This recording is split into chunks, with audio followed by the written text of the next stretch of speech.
வணக்கம். இன்னைக்கு நவவித பக்தியில கீர்த்தனம் அத பத்தி தாங்க பார்க்க போறோம். நேற்று ஸ்ரவணம்னா என்னன்னு பார்த்தோம். ஸ்ரவணம் பகவானுடைய நாமத்தையோ, கதைகளையோ கேட்பது. பகவானுடைய கதைகள், வரலாறுகள், லீலைகள் இது எல்லாத்தையும் நம்ம திரும்ப திரும்ப கேட்கும்போது, நம்ம மனசுல ஆழமா பதியும். அது நமக்குள்ள சிறந்த நல்ல குணங்கள வளர்க்கவும் உதவும்.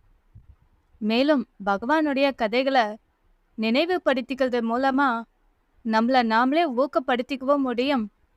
அடுத்தவங்கள ஊக்கப்படுத்தவும் முடியும்.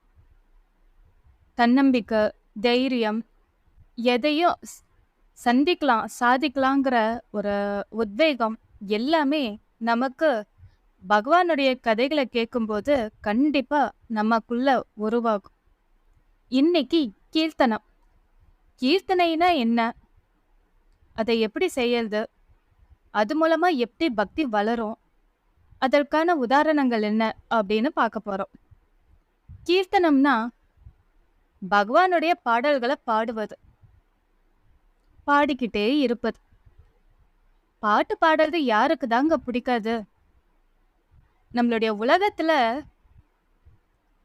சத்தம் நிறைய இம்பார்ட்டன்ஸோட இருக்கு. அதாவது பாத்தீங்கன்னா, ஒரு மியூசிக்கோட ஒரு சவுண்டு, ஒரு வார்த்தைகள் பேசும்போது அது மிருகங்களை கூட கவர்ந்து இழுத்துடும். நீங்க கிருஷ்ணர் பார்த்திருப்பீங்க இல்லையா? கிருஷ்ணர் புல்லாங்குழல் ஊதிக்கிட்டே இருப்பார். அந்த மியூசிக்ல மயங்காத மிருகங்களே இல்ல. இந்த மாதிரி மியூசிக்கோட இணைஞ்சு ஒரு பாடலா நம்ம பாடும்போது, அது நம்ம மனசுல மட்டும் இல்லைங்க, நம்ம உடம்புக்கு ஒரு புத்துணர்ச்சியை கொடுக்கும். இப்ப நீங்க நிறைய சினிமா பாடல்கள்லாம் கேட்டுட்டு தான் இருப்பீங்க. ஒவ்வொருத்தருக்கும் ஒவ்வொரு வகையான பாடல்கள் ரொம்ப பிடிக்கும். அந்த பாடல்கள்ல நம்ம மனசுல ஏன் அந்த அளவுக்கு ஆழமா பதியுது அப்படின்னா, அந்த மியூசிக். வார்த்தைகள் கூட ரெண்டாம் பட்சம் தான். அந்த மியூசிக்கோட இணைந்த அந்த பாடல்ல வார்த்தைகளும் அழகான வார்த்தைகளா சிங்க் ஆகும்போது, நம்ம மனசை டச் பண்ணும்போது, அந்த பாடல்கள் அப்படியே நம்ம மனசுல பதிஞ்சிடும். அப்போ இந்த கீர்த்தனைகள் அந்த ஒரு மியூசிக் டோனோட நம்ம பகவானை நினைச்சு பாடல்களா பாடும்போது அது எப்படி இருக்கும்? பகவானை எந்த அளவுக்கு திருப்தி செய்யும்? யோசிச்சு பாருங்க. அதுக்காக தான் இந்த கீர்த்தனை இரண்டாவதா வச்சிருக்காங்க. ஏன்னா நம்மளால ஒரு இடத்துல ரொம்ப நேரம் உட்காந்து கதை கேட்க முடியாது. ஒரு நார்மலா சராசரியா பார்த்தீங்கன்னா 1 hour ஒரு கிளாஸ்ல, ஏன்னா குழந்தைங்கள ஸ்கூலுக்கு போறாங்க இல்லையா? மிஞ்சி போன ஒரு 50 மினிட்ஸ் ஒரே இடத்துல உட்காந்து கதைகளை கேட்க முடியும். அது ஃபுல் அட்டென்ஷனோட 50 மினிட்ஸ் நம்ம இருப்போமானா அது ரொம்ப கஷ்டம்தான், டவுட் தான்.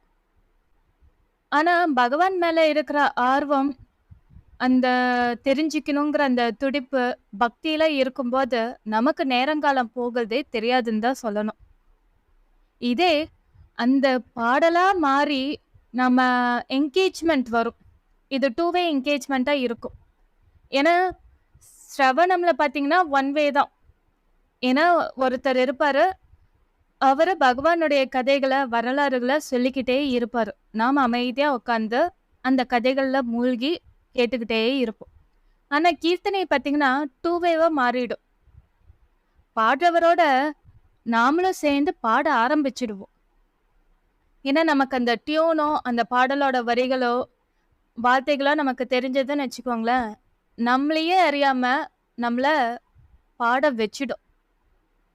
அதுதான் இந்த மியூசிக்கு இருக்கக்கூடிய அந்த ஈர்ப்பே. இப்ப இந்த கீர்த்தனைகளால பகவான மகிழ்விக்க முடியுமானா கண்டிப்பா முடியுங்க. ஏன்னா இந்த உலகத்துல எல்லாமே சத்தத்தோட தொடர்பு கொண்டதுதான். ஓம்ங்கிற பிரணவமே அந்த சப்தத்தோட இருக்கிறது தானே. அந்த ஓம்னு நீங்க தியானமா உட்காந்து கண்ணை மூடி அந்த ஓம்ங்கிற பிரணவத்தை நீங்க ரிப்பீட்டா சொல்ல சொல்ல உங்க உடம்புல அந்த வைப்ரேஷன்ஸ் இன்க்ரீஸ் ஆகிறத நீங்களே முழுமையா உணர முடியும். ஏன்னா, இந்த ஒவ்வொரு வார்த்தைகளுக்குமே அவ்ளோ வைப்ரேஷன்ஸ் இருக்கு. அப்போ இந்த பகவானுடைய பாடல்கள ஒவ்வொன்னா நம்ம பாட, பாட அதோட வைப்ரேஷன்ஸ் லெவல் எந்த அளவுக்கு இன்க்ரீஸ் ஆகும்னு யோசிச்சு பாருங்க. அது நமக்கு மட்டும் இல்ல, நம்மள சுத்தி இருக்கிறவங்களுக்கும் சந்தோஷத்தையும், ஆ நல்லதையும் செஞ்சு குடுக்கும். இப்போ இந்த பாடல்கள் எங்கிருந்து ஆரம்பிச்சது அப்டின்னா, ஃபர்ஸ்ட்டு நமக்கு சொல்லணும் அப்டின்னா, நாரத மகரிஷிய தான் சொல்லணும். ஏன்னா, அவர் தான் கீர்த்தனைக்கு பேர் போனவர். அவரு தன்னுடைய மகதி வீணை மூலமா எல்லா லோகத்துக்கும் சஞ்சரிச்சுக்கிட்டு, பகவானுடைய நாமத்த, நாராயண நாமத்தையும், அவருடைய பாடல்களையும் பாடிக்கிட்டே தான் இருப்பாரு. அவர் யார சந்திச்சாலும், அவங்களையும் அந்த நாராயண நாமத்தையோ, இல்ல வேற ஏதாவது பகவான் நாமத்தையோ பாடும்படி செஞ்சுடுவாரு. அவர்தாங்க சிறந்த உதாரணமே. அடுத்து நம்ம எல்லாருக்குமே ரொம்ப பிடிச்சவரு ஆஞ்சநேயர். ஆஞ்சநேயருக்கு ராமநாமம் எங்க ஒலிச்சாலுமே அங்க வந்து சூக்ஷ்ம ரூபத்துல உக்காந்துருவாரு. இந்த ராமநாமத்தை மெய் மறந்து கேட்கறதுக்காக. அப்ப ஆஞ்சநேயர் இருக்கிற இடத்துல ஸ்ரீராமன் இல்லாமலா போயிடுவாரு? யோசிச்சு பாருங்க. அந்த ராமநாமத்தை திரும்ப திரும்ப மெய் மறந்து சொல்ல சொல்ல ஆஞ்சநேயர் மட்டும் இல்ல, ஆஞ்சநேயரை தேடி ஸ்ரீராமன் வருவாரு. ஸ்ரீராமனோட லக்ஷ்மணனும் வருவாரு. ஸ்ரீராமன் இருக்கிற இடம் தானே சீதைக்கு அயோத்தி. சீதையும் கூடவே தான் இருப்பாங்க. அடுத்து துருவன். துருவனுடைய கதை உங்க எல்லாருக்குமே தெரியுங்க. சின்ன குழந்தை, 5 வயசு குழந்தை. தன்னுடைய தந்தையோட அன்பு சரியா கிடைக்கல. அது கிடைக்கணும் அப்படின்னா, நீ பகவான தான் போய் கேட்கணும்னு அவங்க தாய் சொல்ல, விரக்தியில எப்படியாவது தந்தையோட அன்பு கிடைக்கணும் அப்படின்னு காட்டுக்கு போறாரு. 5 வயசு குழந்தை. வழியில வழிமறிச்சு நாரதர், இல்லப்பா நீ ரொம்ப கோபத்துல முடிவெடுக்கிற, இதெல்லாம் உனக்கெல்லாம் தேவையில்ல, நீ வீட்டுக்கு போ, எல்லாம் சரியாயிடும் அப்படிங்கிறாரு. இல்ல இல்ல, எனக்கு நான் போயே ஆகணும், நான் பகவான் விஷ்ணுவை தரிசனம் பண்ணியே ஆகணும், எனக்கு வழிகாட்டுங்கன்னு அந்த குழந்தை பிடிவாதம் பிடிக்குது. அதனால ஓம் நமோ பகவதே வாசுதேவாய அப்படின்னு பகவானோட நாமத்தை அவருக்கு உபதேசம் பண்றாரு.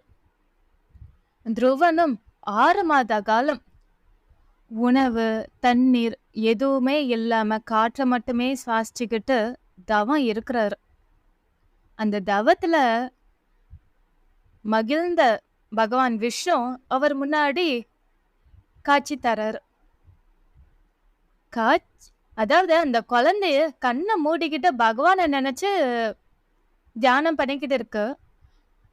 அவரு முன்னாடி வந்து நிக்கிறாரு. மனசுக்குள்ள பகவானுடைய ரூபம் அப்படியே பளிங்கு மாதிரி தெரியுது. கண்ணை திறந்து பார்த்தாலும் அவருடைய ரூபமே அந்த துருவனுக்கு தெரியுது. அந்த பையனுக்கு பேச்சு வரலங்க. நமக்குலாம் எப்படி இருக்கும்? நமக்கு ரொம்ப பிடிச்சவங்க, நம்ம ஒருத்தருக்காக ஏங்கி தவிச்சுக்கிட்டு இருக்கிறோம். அவங்க நம்ம முன்னாடி வந்து நின்னா, அந்த ஒரு நிமிஷம் நம்ம அப்படியே ஸ்தம்பிச்சு போய் நிற்போம். நமக்கு வார்த்தைகள் வராது. அந்த நிலையில தான் துருவனும் இருந்தான். அந்த பேச முடியாம தவிச்சுக்கிட்டு இருந்த அந்த குழந்தையோட கன்னத்துல விஷ்ணு தன்னுடைய சங்கால தீண்டுறாரு. அதுக்கப்புறம் அவரு பாட்டு பாட ஆரம்பிக்கிறாரு. அதுதான் துருவ ஸ்துதி. இப்படி பகவானை பாடல்கள் மூலமா நம்மளால எளிமையா பாடி அவரை மகிழ்விக்க முடியும். அடுத்து வால்மீகி ராமாயணத்தையே எழுதினவர். அவருக்கும் நாரதர் தான் குருவே. ஏன்னா நம்மளுடைய வாழ்க்கை இந்த வேடம்தான். இந்த வேட்டை தொழிலே இருக்கிறதுனால, காட்டிலேயே வாழ்ந்துட்டு இருக்கிறதுனால, தன் குடும்பத்துக்காக நிறைய கொலைகளை பண்றாரு, வழிப்பறி பண்றாரு. ஆனா இந்த பாவத்துல எல்லாம் குடும்பத்தார் பங்கே எடுத்துக்கவே மாட்டோம், அந்த பாவத்துக்கெல்லாம் நீதான் பொறுப்பாளின்னு சொல்லி அவ தலையிலேயே கட்டி விட்டுறாங்க. இதனால மனசு உடைஞ்சு போறாரு வால்மீகி. அப்புறம் நாரதர வந்து சந்திக்கிறாரு. அவரு பூர்வத்துல செஞ்ச நெறைய பாவங்களோட தன்மையினால, அந்த ராமங்கிற நாமம் அவருடைய வாயில சரியா ப்ரொனவுன்ஸ் கூட பண்ண முடியல. அவரு மராமரத்த காட்டி, "இது என்ன மரம்?" அப்படின்னுங்க. "மராமரம்." "ஓகே. மராமரான்னு நீ சொல்லிக்கிட்டே வா. அது ராம ராமன் மாறிடும்." அப்படின்னாரு. அதையவே அவரு ரிப்பீட் பண்ணிக்கிட்டே இருந்தாரு. அதுக்கப்புறம் அவரு ராமாயணத்தையே எழுதினாரு. பகவானுடைய நாமத்த தெரிஞ்சு சொன்னாலும் சரி, தெரியாம சொன்னாலும் சரி, அதற்கான பலன் நிச்சயம் உண்டுன்னு பகவான் எல்லா இடத்துலயுமே சொல்லியிருக்காரு. அத பாடலா, நாம ஆர்வத்தோட சந்தோஷமா பாடும்போது, நமக்குள்ள ஒரு அழகான அந்த உத்வேகத்த, சந்தோஷத்த கண்டிப்பா குடுக்கும். நீங்க நெறைய பார்த்திருப்பீங்க. மீராபாய் பாடியிருக்காங்க. நெறைய பஜனைகள் கிருஷ்ணர் மேல. அப்புறம் ஜெயதேவர், அஷ்டபதி பாடியிருக்காரு. அதுக்கப்புறம் ஆ ஸ்ரீ தியாகராஜ சுவாமிகள், அவருடைய கீர்த்தனைகள்லாம் ரொம்ப பாப்புலர். அப்புறம் அபிராமி அந்தாதி.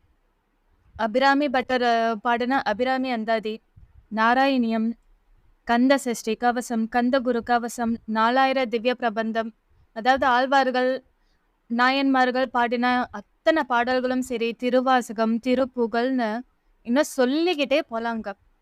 இதுல பாடுறதுனால என்ன பலன் அப்டின்னா, அந்த ஒவ்வொரு வார்த்தைகளுமே மந்திர வார்த்தைகள் தான் சொல்லணும். ஒவ்வொரு வார்த்தைகளுமே அவங்க அந்த பாடல்கள்லாம் நீங்க கொஞ்சம் ரீகால் பண்ணி பார்த்தீங்கன்னு வச்சுக்கோங்களேன். அந்த அட்மோஸ்ட் எமோஷன்ஸ், அந்த லவ், அதீத பக்தி, அதீத காதல், ஆ அதீத டெஸ்பரேஷன். அதாவது எனக்கு யாருமே இந்த உலகத்துல இல்ல. நீ தான் சகலமுமே. நான் உன்கிட்டயே சரண் அடைஞ்சுட்டேன். அப்படின்னு அவர்கிட்ட எல்லாத்தையும் ஒட்டுமொத்தமா ஒப்படைச்சு, அந்த பகவானுக்காகவே பாடின பாடல்கள் தான் இவை எல்லாமே.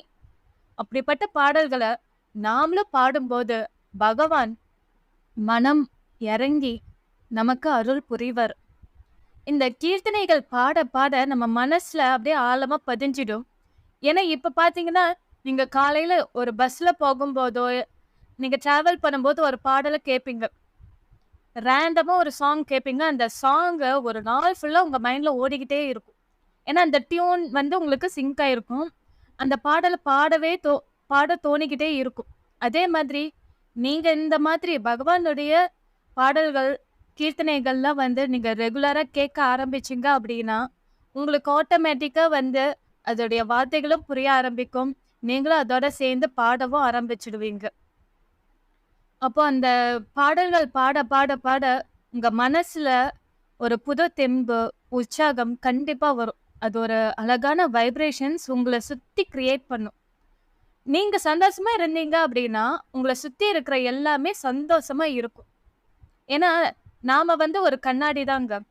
ஏன்னா, நாம வந்து நம்ம மனச எப்படி வச்சிருக்கிறோமோ, மனசுல எப்படி நம்ம இந்த உலகத்த பார்க்குறோமோ, அப்படிதான் உலகம் நம்ம கண்ணு முன்னாடி தெரியும்.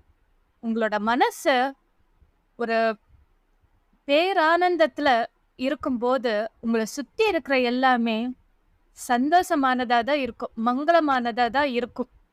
எல்லாமே நல்லதாவே நடக்கும். அதுக்கு இந்த கீர்த்தனைகள் ரொம்ப முக்கியம். எந்த பாடல்களா இருந்தாலும் சரிங்க. நான் ஏற்கனவே சொன்ன மாதிரி. இல்ல உங்களுக்கு தெரிஞ்ச எந்த பகவானுடைய பாடல்களா இருந்தாலும் சரி. நீங்க அவருடைய நாமத்தையோ, இல்ல ஹரே கிருஷ்ணா மந்திரம் இருக்கு. அதுவோ எத வேணாலும் இருக்கட்டும். பாடல்கள பாடிக்கிட்டே இருங்க. அது உங்களுக்கு உற்சாகத்த கண்டிப்பா குடுக்கும். வாழ்க்கையில உங்களுக்கு நல்ல மாற்றத்த கண்டிப்பா குடுக்கும். இந்த ஹரே கிருஷ்ணா மந்திரமும் பார்த்தீங்கன்னா, ஃபர்ஸ்ட்டு ஹரே ராம சொல்லணும்னு ஒரு ஒரு சாராரும், ஹரே கிருஷ்ணா தான் ஃபர்ஸ்ட்டு சொல்லணும்னு ஒரு சாராரும் சொல்றாங்க. எப்படி நம்ம திருப்பி போட்டாலும் மராங்கிற மாதிரி தாங்க. ராமநாமம் எப்படி நம்ப மரா மரா சொல்ல சொல்ல ராம ராமன் வருமோ, அதே மாதிரி தான். ரா ஹரே ராமன் தொடங்குனாலும் சரி, ஹரே கிருஷ்ணா தொடங்குனாலும் சரி. எல்லாமே ஒரே மாதிரி தான் வரப்போகுது. அதனால நாம யார கூப்பிட போறோம்? அந்த பகவான மட்டும்தான். அதுல எந்த மாற்றமும் இல்ல. அதனால நீங்க நாமத்த எப்படி மாத்தி சொன்னாலும் சரி.